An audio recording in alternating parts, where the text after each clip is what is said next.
Que a paz do Senhor Jesus esteja com você. De vez em quando a gente ouve falar de vírus, de doenças. Agora nós estamos ouvindo falar de um vírus que está na China que é mortal. Esses tempos nós ouvimos falar sobre Zika, chikungunya, Aedes aegypti. E tem pessoas que ficam desesperadas. Ai, já chegou no Brasil. Meu Deus, e agora? Vai atingir a mim, vai atingir a minha família e tal.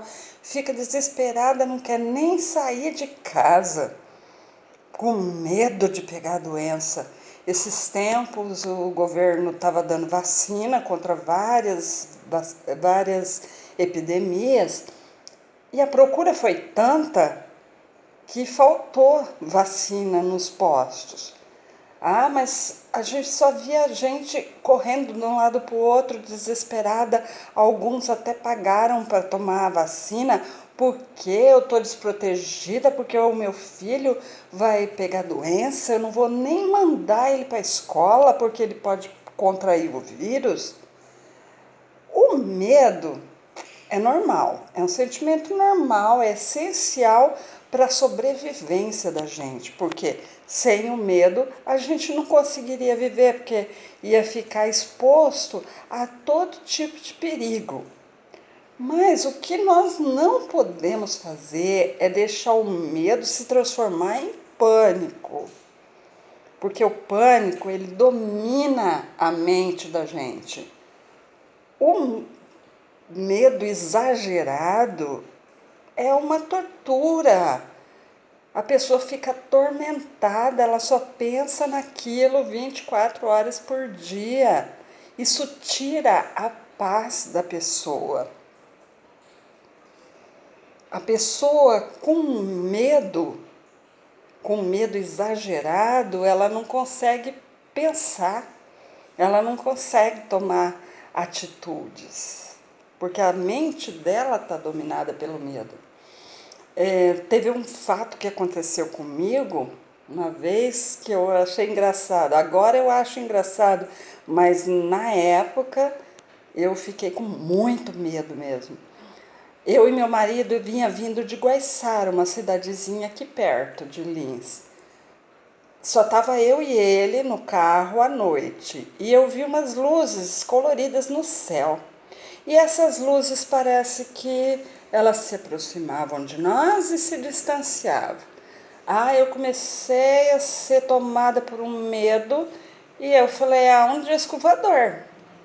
E o meu marido, não, isso daí é um avião. Não, o avião não tem luz colorida assim, ele está se aproximando de nós e aí eu comecei a ficar com medo e aquele medo foi crescendo, crescendo e tal. Aí o meu marido, tranquilo, ele falou, calma, peraí, nós vamos lá no aeroporto e vamos perguntar. Aí ele me levou lá no aeroporto, parou lá no portão, falou, fica aí que eu vou lá perguntar se os funcionários viram essas luzes.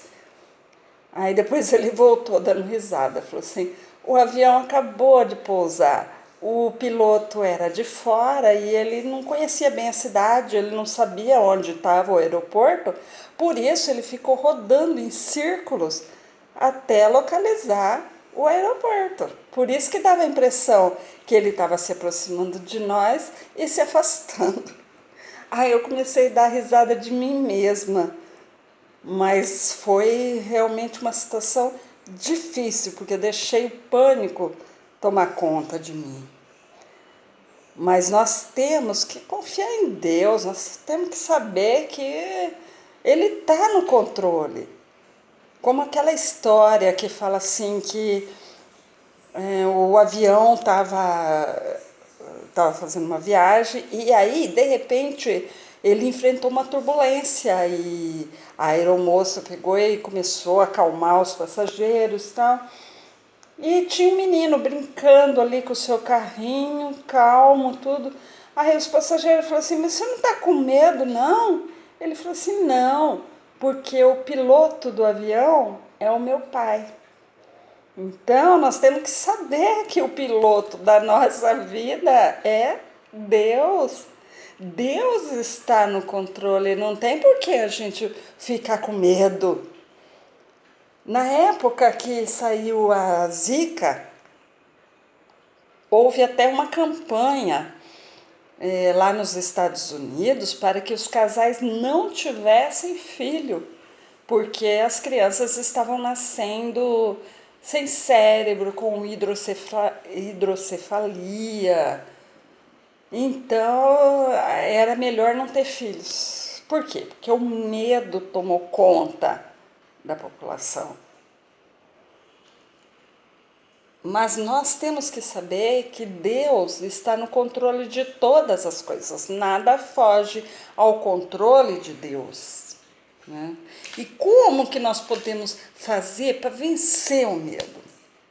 Nós temos que ter fé, nós temos que confiar em Deus, confiar no Deus que nós servimos. No Salmo 91, versículos 5 a 7 diz: Não terás medo do terror de noite, nem da seta que voe de dia, nem da peste que ande na escuridão, nem da mortandade que assole ao meio-dia. 1.000 cairão ao seu lado e 10.000 à tua direita, mas não chegará a ti. Então, todos podem ser atingidos, mas se você está servindo a Deus, fica tranquilo, que nada vai acontecer. E se acontecer, é porque foi permissão de Deus. A nossa vida está nas mãos de Deus. Nós temos que conhecer mais a palavra de Deus, buscar mais a Deus para se livrar do medo. Em Salmos 34, versículo 4 diz: Busquei ao Senhor e Ele me respondeu, livrou-me de todos os meus temores. Na hora do medo, clame a Deus, ore a Deus, que Deus vai te dar calma para você poder parar e pensar o que você vai fazer. Nós temos que saber que Deus nos ama. Deus nos ama com amor infinito e Ele não vai deixar nós perecer. Ele está ao nosso lado, nos protegendo, nos guardando. Não tem por que entrar em pânico, ficar com medo. Deus é maior do que tudo aquilo que te causa medo. Confie em Deus, coloque todos os seus medos e ansiedades nas mãos do Senhor e descanse nele. Que Deus te abençoe.